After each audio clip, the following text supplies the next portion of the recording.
Bienvenidos a No Tu Salud. Antes que nada, y dar inicio a la plática del día de hoy, queremos dar el pésame a nuestro compañero Aldo por el fallecimiento de su padre. Esperemos que tenga resignación en poco tiempo.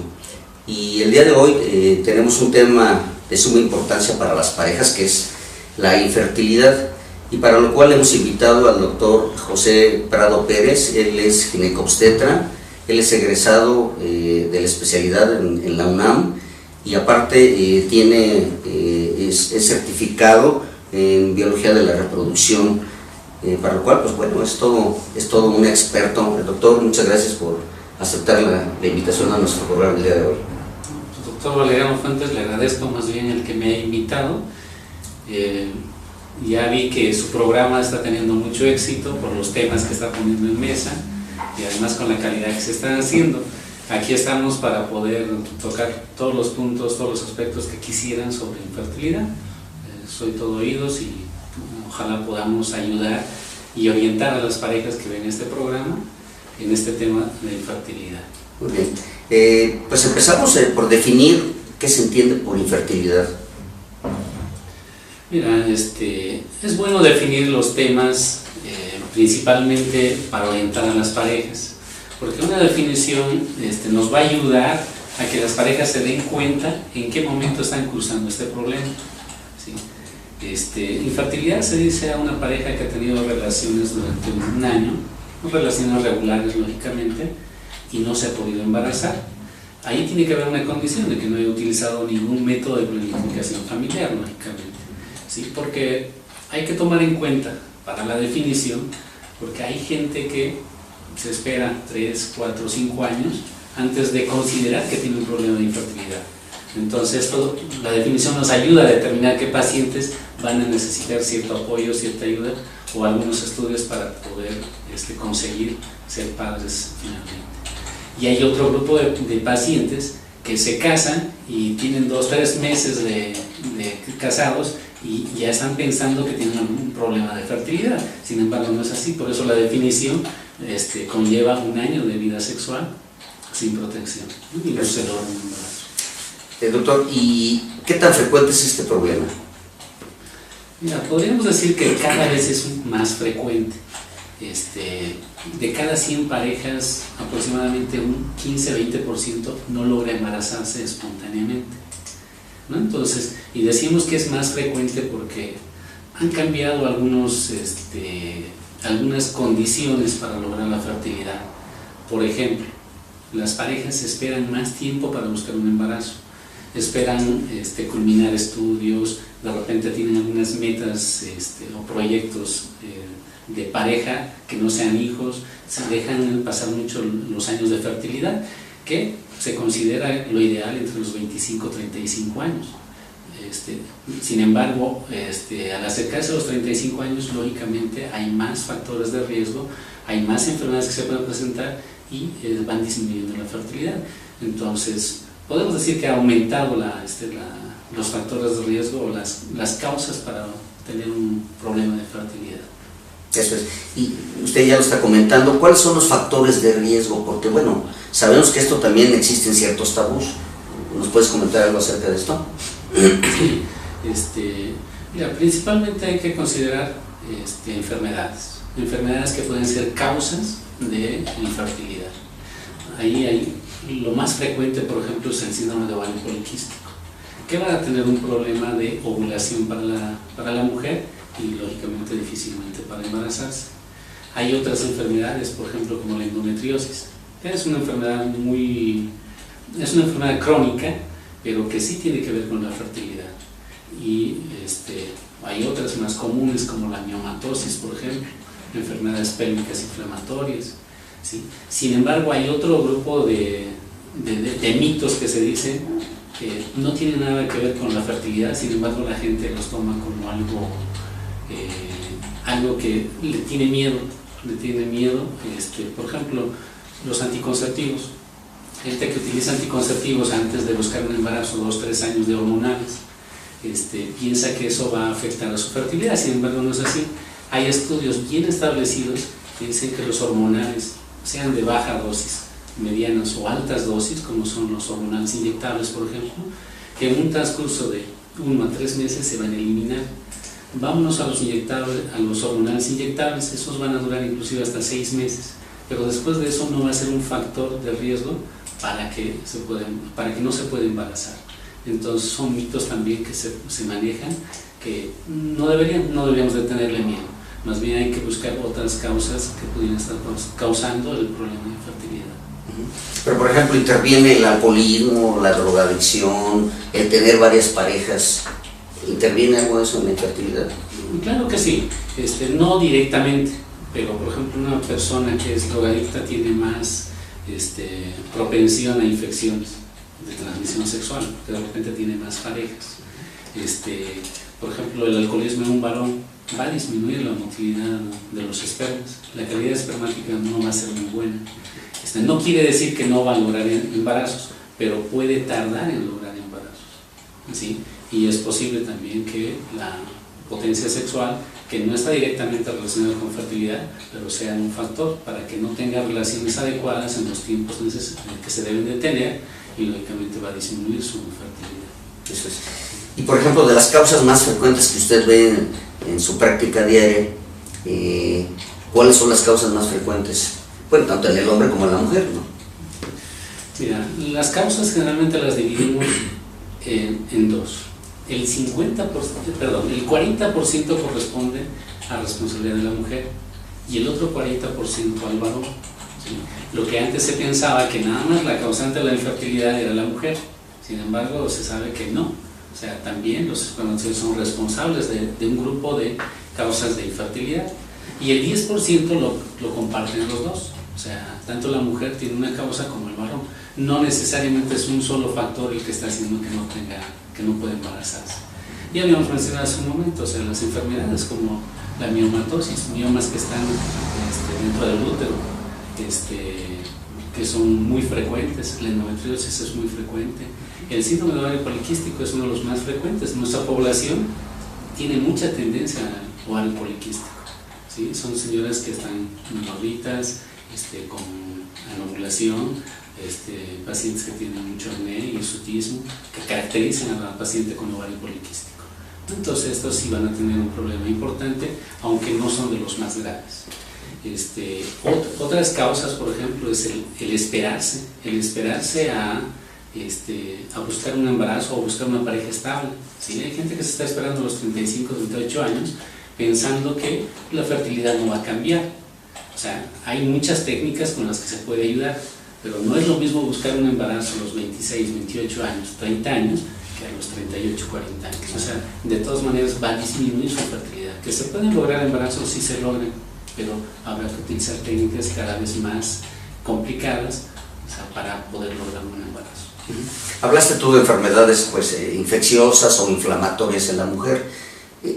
¿Hay alguna enfermedad, por ejemplo, de tipo metabólico que influya en esto? Por ejemplo, las personas diabéticas o obesas, no sé, con algún otro tipo de problema. Toda paciente, toda mujer que está con sobrepeso va a tener problemas de ovulación. Sí, toda paciente. Si es una diabética, pues tiene más tendencia a la obesidad y lógicamente.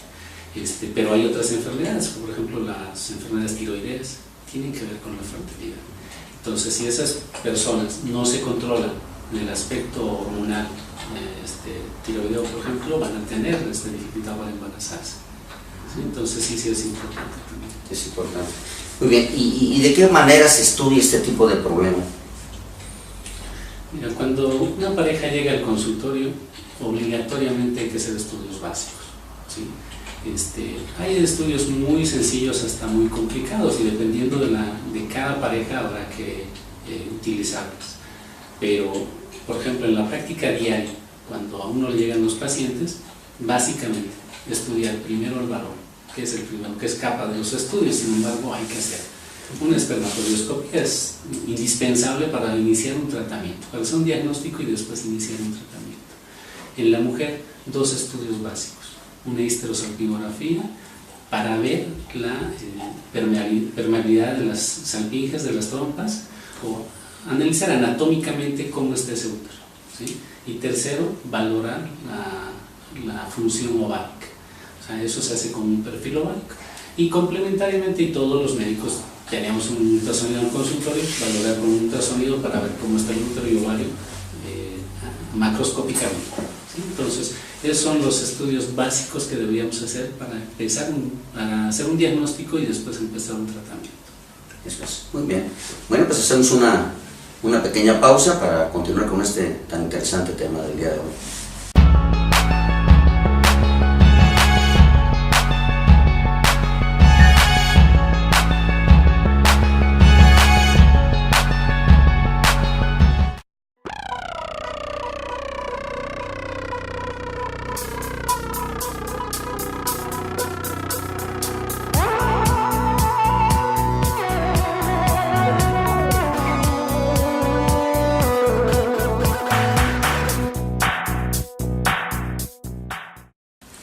Continuamos con el tema del día de hoy. Recuerden, el tema es infertilidad y tenemos de invitado al doctor José Prado Pérez, es ginecobstetra. Doctor, pues yo creo que la parte más interesante de este tema es precisamente el tratamiento. Yo sé que es algo muy amplio en cuanto a esto, pero ¿cuáles son las alternativas de tratamiento en este tipo de problemas? Como lo estamos platicando hace un momento, lo más importante es hacer un buen diagnóstico. Establecer que esa pareja qué es lo que realmente requiere. Dependiendo de las necesidades, en lo que hayamos encontrado una alteración, vamos a dar la solución, a corregir ese problema. Si detectamos en el varón, por ejemplo, hay muchas alternativas. Desde quitar algunos factores de riesgo que él pudiera estar teniendo, por ejemplo, tabaquismo, alcoholismo, probablemente algún tipo de infección, quitar eso, mejorar ese aspecto, ¿sí? Pero en los casos en los que hay una alteración más importante, de repente no se puede resolver con eso y tengamos que utilizar algunas técnicas de reproducción. Hay técnicas de reproducción, nosotros las dividimos en dos, las de baja complejidad y las técnicas de reproducción asistida de alta complejidad. ¿Sí? Entonces son dos grupos grandes que realmente ahí están divididos por lo que requiere para hacerse este tipo de tratamientos. Vamos a empezar por los de baja complejidad. Vamos a suponer que la pareja requiere cosas sencillas, que es una pareja que cumple los requisitos para entrar a ese grupo de tratamientos. Por ejemplo, debe ser una pareja que no tenga muchos años de infertilidad, 2-3 años, que sean jóvenes, parejas que realmente las alteraciones sean a nivel de la ovulación o calidad espermática con no muy bajos niveles de cuenta espermática.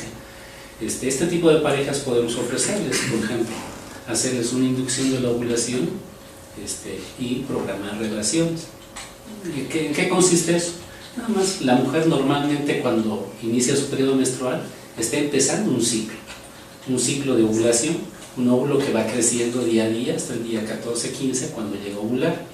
Entonces nosotros con medicamentos, con hormonas muy parecidas a las de ella, vamos a hacer que ovule, que esa ovulación sea más efectiva, o inclusive hacer que hayan 2-3 óvulos para tener más oportunidad de que esa pareja se embarace.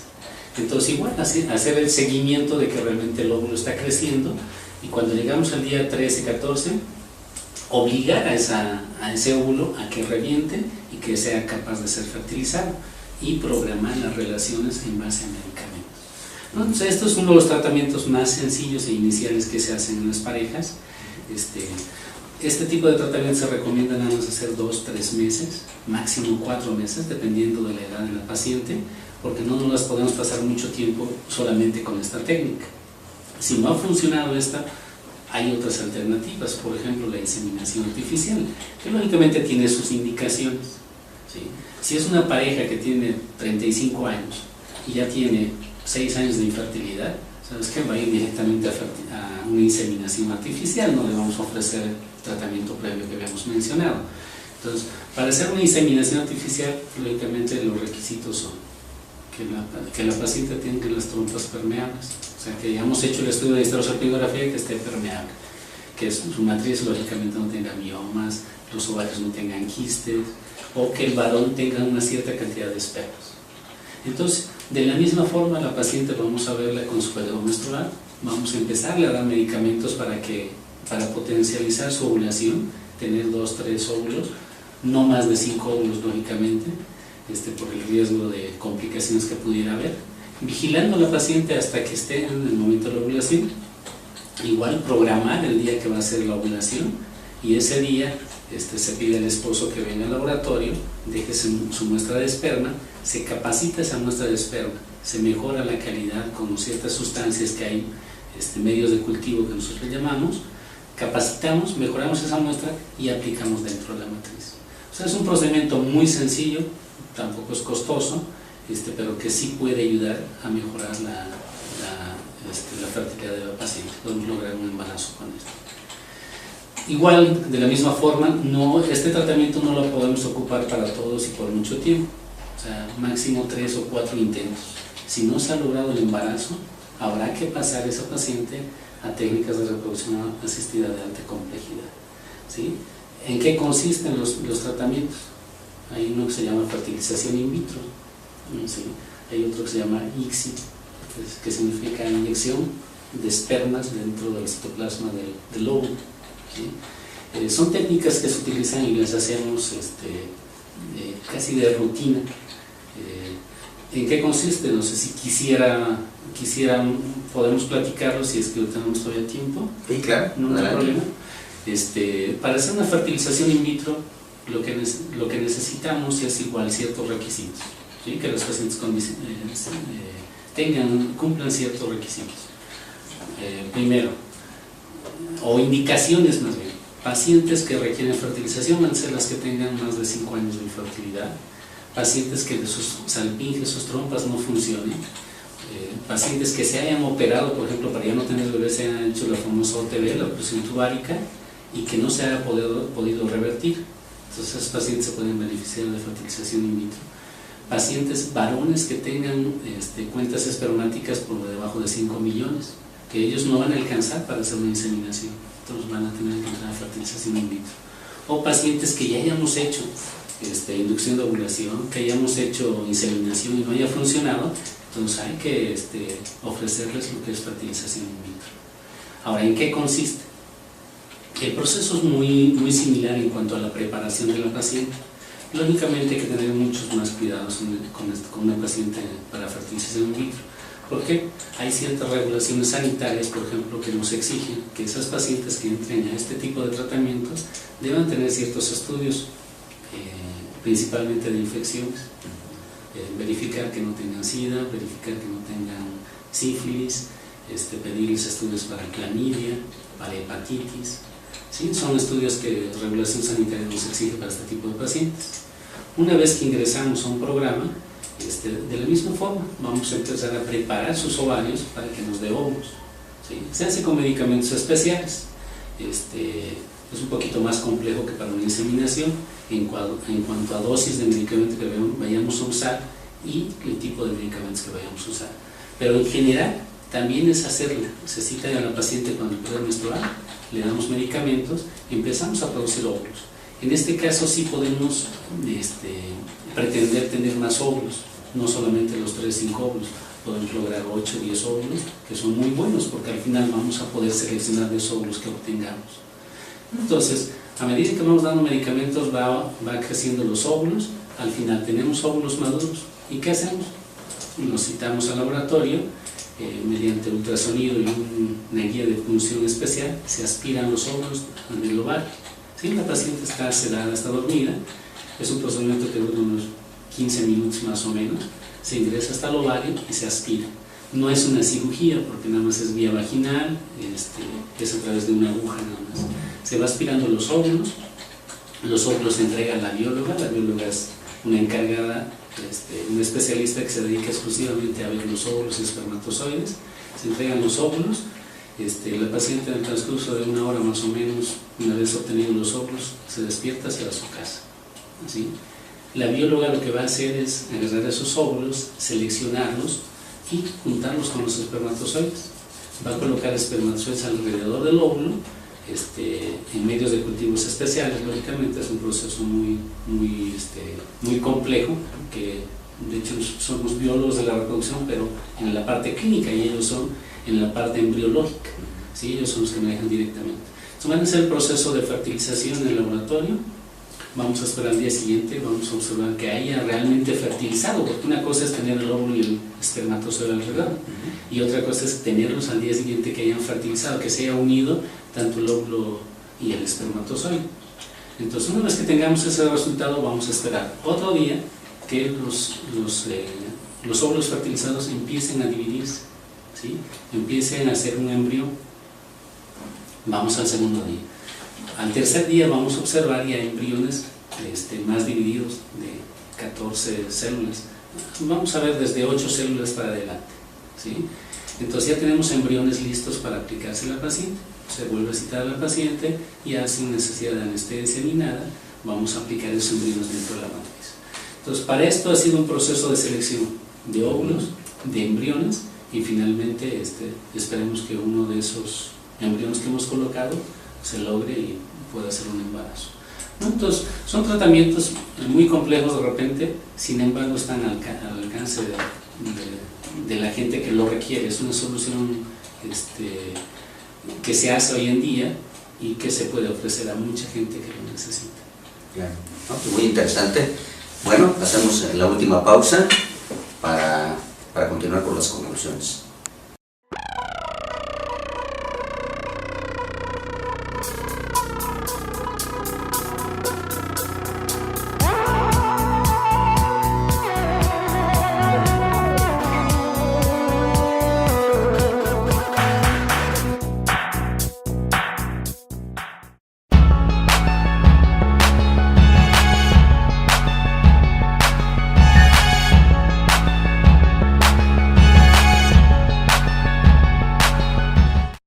Continuamos con el tema del día de hoy. Doctor, hay una pregunta del público preguntan acerca de la congelación de óvulos y de espermatozoides. ¿Qué puede comentar al público que nos ve? Mire, la congelación de gametos, como nosotros le llamamos, ya tiene mucho tiempo. Sin embargo, la que ha tenido mucho éxito es la congelación de espermatozoides, porque son células muy pequeñas que son más fácilmente congelar y recuperarlos vivos también. Entonces es una rutina ya hacer congelación de espermatozoides. ¿En quiénes se hace? Principalmente en pacientes que tienen alguna enfermedad por la cual van a tener que extirparse testículos, por ejemplo, o van a ser sujetos que van a necesitar radiaciones, por ejemplo. Entonces conviene en esos pacientes que den muestras espermáticas y se puedan congelar, para que en un futuro, lógicamente, si no tienen hijos, se pueda utilizar los espermatozoides. Sin embargo, los óvulos son células más sensibles, que las técnicas para congelarlas son un poco más complicadas. Sin embargo, ya están estandarizadas, se pueden hacer. De hecho, las hacemos en forma rutinaria ya en estos días. Hay algunas técnicas que se han desarrollado y se han adaptado muy bien. Sin embargo, hay mucha gente que tiene una percepción equivocada de la congelación de óvulos. Me acuerdo que hace unos 10 años más o menos, un artista ya muy grande decía que había congelado sus óvulos. Sin embargo, en ese tiempo no había las técnicas para congelar óvulos. Y hasta ahora se va acarreando ese tipo de mala información que se tiene. O sea, los óvulos se deben de congelar cuando una paciente es joven, ¿sí? No podemos pretender que una paciente de 45, 48 años pueda dar sus óvulos para poder congelar y después usarlos. Se supone que la calidad de los óvulos va deteriorándose, entonces es recomendable para gente, no sé, antes de los 35 años, que no haya completado su fertilidad y por alguna enfermedad o por alguna razón quiera congelar. En este caso sí es una buena opción, ¿no? Las técnicas existen y se las hacen en los laboratorios. Y así como existen, por ejemplo, donadores de órganos o de tejidos, ¿también no existen cuestiones de óvulos y espermatozoides? Sí, son técnicas igual de rutina, ¿no? Inseminaciones con esperma de banco, nosotros le llamamos, porque los espermas no se donan como otro tipo de órganos abiertamente. Más bien hay bancos de esperma donde hay gente que va y deposita espermas. Lógicamente los espermas o esa persona que donó es sujeto de estudio, ¿no? Principalmente para infecciones. Se tiene criopreservado, congelado, y en algún momento se puede utilizar. De hecho, salen catálogos de ese tipo de espermas con algunos datos que nos hacen tener una idea de cómo es la persona. Sin embargo, no es como la gente se imagina, que hay una foto del que donó el esperma. Definitivamente eso es nada más un mito. Es un mito, ¿no? Sí hay datos importantes, principalmente de salud, pero que sí están identificados para poderse donar, ¿no? Entonces se llama inseminación con esperma donante. Ahora, respecto a óvulos, también es una técnica muy frecuente que usamos. Para quienes utilizan óvulos donados, hay pacientes que no tienen ovarios, entonces que nunca van a producir óvulos. Para esos pacientes se benefician de óvulos donados. Hay pacientes que abortan 5 o 6 abortos y no pueden encontrar un embarazo que pueda llegar viable. ¿Por qué? Porque tienen alguna enfermedad ya cromosómica, genética ellos, que van a transmitir y no más están con abortos recurrentes, se pueden beneficiar de eso. Pacientes que las han operado, por ejemplo, por algún quiste de ovario, les han quitado todo el ovario, o que el ovario quedó muy dañado y no es capaz de producir sus propios óvulos, entonces se pueden beneficiar de óvulos donados. Y finalmente las pacientes que por alguna razón no se han podido embarazar hasta después de los 40 años, en esas pacientes, por ejemplo, es una mejor opción donación de óvulos y que se puedan embarazar. Los que tienen limitación por la edad son los óvulos, bajan de calidad y aumentan la frecuencia de abortos, aumentan la frecuencia de malformaciones, que usted como pediatra sabe. Sin embargo, el útero no tiene ese límite de edad para poder procrear un hijo. Entonces, si a esa paciente de, no sé, 45 años, le donamos óvulos de una paciente de menos de 30 años, unidos con los espermatozoides de su esposo, se colocan los embriones en su matriz y perfectamente puede llegar un embarazo a término, ¿no? Entonces, es una técnica que tiene sus indicaciones, pero sí se hace. De hecho, es una de las técnicas que más tasa de éxito tiene en cuanto a los tratamientos de reproducción. Muy interesante, además que hay alternativas para todo tipo de problemas, ¿no? Yo creo que eso es lo más interesante de todo esto. Y doctor, ¿qué conclusiones nos puede ofrecer a todo el público que nos ve? Mira, algo importante es lo que habíamos dicho al principio, ¿sí? Que las parejas, cuando no se han embarazado en un año, ¿sí? Busquen ayuda, ¿sí? No se esperen a los 3, a los 5, a los 8, 10 años. Hay pacientes que nos llegan con mucho tiempo de infertilidad, entonces ya ahí nos está afectando la edad, nos está afectando el que no se ha podido embarazar tanto tiempo. Entonces es bueno que las parejas se identifiquen, si sabes qué, ya pasó un año, aquí no pasó nada, entonces hay que buscar un apoyo, empezar a estudiarse.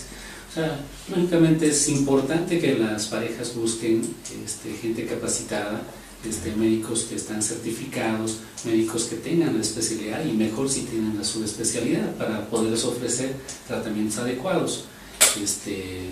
Esa sería la principal recomendación. Y también una alerta para las pacientes que tienen alguna patología. O sea, gente joven que, no sé, a los 25 años ya sabe que tiene miomas, ya sabe que tiene endometriosis, ya sabe que tiene un síndrome de ovario poliquístico que ha estado tratándose todo el tiempo. Y en el momento que se casen, estas parejas, por favor, no se esperen tanto tiempo, ni siquiera el año. 6 meses, no se ha podido embarazar, ¿sabes qué? Mejor vamos a buscar ayuda. Y también para las pacientes que se casan ya más tardíamente, 35 años, ¿sabes qué? No te esperes el año, dale 6 meses. Si no te embarazaste, mejor busca ayuda. Son las excepciones que hay a las definiciones, ¿sí? No todas las pacientes hay que encasillarlas en el mismo grupo, ¿no? Cada pareja necesita diferente tipo de enfoque. Sería una de las conclusiones. Y finalmente, los tratamientos, las alternativas hay para todas, nada más que hay que estudiarlas bien, hay que hacer los estudios que requieran, hacer un buen diagnóstico y dependiendo de eso ofrecerles un tratamiento adecuado. Habrá tratamientos sencillos o muy complicados, pero ya dependerá de cada pareja o qué es lo que requiera. Muy bien, doctor, muchísimas gracias. Y doctor, ¿dónde tiene su consultorio para que lo puedan Sí, con muchísimo gusto. Estamos en Ciudad América, el consultorio número 4, el teléfono es el 62-55614. Si a alguien le interesa recibir una opinión o hacerse un tratamiento, con muchísimo gusto. ¿Cómo no? Bueno, pues muchísimas gracias y pues invitamos a todas las personas que quieran visitar nuestra página de Notus Salud. Es www.notus.com.mx. Ahí tenemos todas las pláticas que hemos tenido y que ya son bastantitas, creo que ya como unas 20 llevamos. Pues ahí los esperamos. Igualmente a todos los que nos ven por TV Cable, Pénjamo, Abasolo y Romita, a los cuales mandamos un saludo y esperamos que nos sigan viendo. Muchísimas gracias y hasta la próxima. Gracias, doctor. Muchas gracias.